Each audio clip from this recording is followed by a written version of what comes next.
All right, let's get into it. Today we are talking about one of the greatest snacks ever invented. It's messy, it's spicy, it's absolutely perfect for game day, the buffalo wing. But I'm going to tell you right now, the story you think you know, that's just the tip of the iceberg. So, let's just start with the most obvious question, right? Why on earth are they called buffalo wings? I mean, what does a giant furry bison have to do with a little piece of chicken? Well, you can breathe a sigh of relief. It has absolutely nothing to do with the animal. In fact, fun little tip for you, if you ever find yourself in Buffalo, New York, do not call them buffalo wings. They're just wings. Calling them buffalo wings is how they spot a tourist. The name, of course, comes from their hometown, Buffalo, New York. And the legend everyone knows involves a bar, a late night, and this sort of happy accident. But was it an accident? The real story is so much more interesting and, honestly, a lot messier than the legend lets on. Okay, so let's get into the story that pretty much everyone has heard. This is the one that made wings famous, and it all starts at a legendary spot called the Anchor Bar. So picture this. It's 1964. You're at the Anchor Bar in Buffalo. The co-owner, Teressa Bellissimo, is working in the kitchen. Now, back then, chicken wings were basically garbage. Seriously, they were the part of the chicken nobody wanted. They'd get tossed out, or maybe used for soup stock. But on one legendary night, that was all about to change. You know, what's funny is that even the quote-unquote official story can't seem to get its story straight. There are a few different versions floating around. One says Teressa's son and his hungry college buddies showed up late and she just whipped something up. Another version claims she made them for Catholic regulars who could finally eat meat after midnight on a Friday. And my personal favorite is the one where the bar got a wrong delivery, a case of wings instead of chicken necks for spaghetti sauce, and she had to get creative. But okay, this is where things get really juicy. Because while the Anchor Bar was becoming famous for its wings, there was another person just down the road doing his own thing with wings. So this isn't just one story. It's really a tale of two wings. Everyone meet John Young. See, in the early 1960s, before that supposed happy accident at the Anchor Bar, Young was already serving wings at his own spot, John Young's Wings and Things.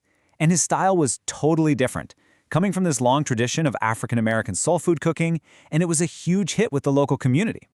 And this right here is where you can see just how different they were. I mean, they were almost two completely separate foods. The Anchor Bar style is what most of us know today, right? The wings are naked, no breading, split into drums and flats, and tossed in that spicy cayenne and butter sauce. But John Young's wings, they were breaded so they were extra crunchy. He served the whole wing, not cut up, and he drenched them in this incredible, tangy, tomato-based mumbo sauce. It really makes you think about which food stories get told and which ones get forgotten.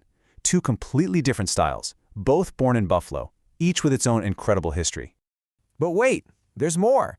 So you think the story starts in the 1960s with Teressa Bellissimo and John Young? Not even close. We have to go back way, way further. And check this out. This is a real menu from the Clarendon Hotel in Buffalo, and look at the date. July 1st, 1857, and right there on the menu, plain as day under entrees, it says, chicken wings fried. People in Buffalo were ordering fried chicken wings as a main course more than 100 years before they were supposedly invented. So what does this all mean? Well, the big light bulb moment here is that the so-called invention in the 1960s wasn't about eating chicken wings at all. People have been doing that forever. The real genius, the thing that created a global phenomenon, was the style. That specific method of deep frying them and tossing them in a signature sauce that just clings to the skin. That's the magic. So how did this dish, this local Buffalo secret, end up conquering America and really the world? It wasn't just luck. It was like a perfect storm of economics, TV, and, of course, football. So the style gets its start in the 60s, but things really take off in the 1980s. You know, everyone suddenly got obsessed with boneless, skinless chicken breast, which meant that wings became a super cheap byproduct for butchers. And then came the 90s. The Buffalo Bills football team went to 4 Super Bowls in a row, and the TV broadcasters couldn't stop talking about the city of Buffalo and their famous local food, wings. It really was this perfect trifecta. First, bar owners had a crazy cheap and delicious food they could sell. Second, satellite TV was making sports bars pop up on every corner, so people needed something to eat while they watched the game. And third, all that national TV exposure during football games forever linked the idea of wings with watching sports. It was unstoppable. And just how strong is that link today? Get ready for this number. During one single Super Bowl weekend, it's estimated that Americans eat 1.4 billion wings. That's billion with a B. From a throwaway scrap of meat to that, it's incredible. All right, so we've covered the history, but let's nerd out for a minute and talk about the science behind what makes a perfect wing, and then take a peek at where this amazing food might be going next. You know that amazing creamy buffalo sauce that coats the wing perfectly? Well, the secret is a little bit of kitchen chemistry. It's called an emulsion. See, hot sauce is mostly vinegar and water, and butter is fat. They naturally do not want to mix. But when you melt the butter and whisk it like crazy into the hot sauce, you force them together into this beautiful, stable sauce that's just the right thickness to cling to every bit of that crispy chicken skin. But what kind of fat should you use? Oh man, this is a huge debate in the wing world. The purists, the traditionalists, they'll tell you it has to be butter. You need that rich, creamy flavor.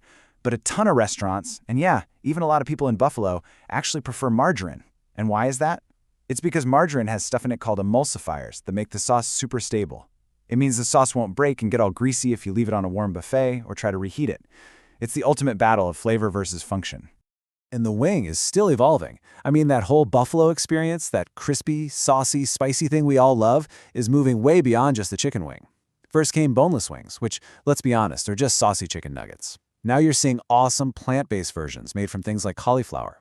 And on the horizon, we've got cultivated or lab-grown chicken, which might one day give us the perfect wing without needing the actual bird. When you think about it, the journey of the chicken wing is just mind-blowing.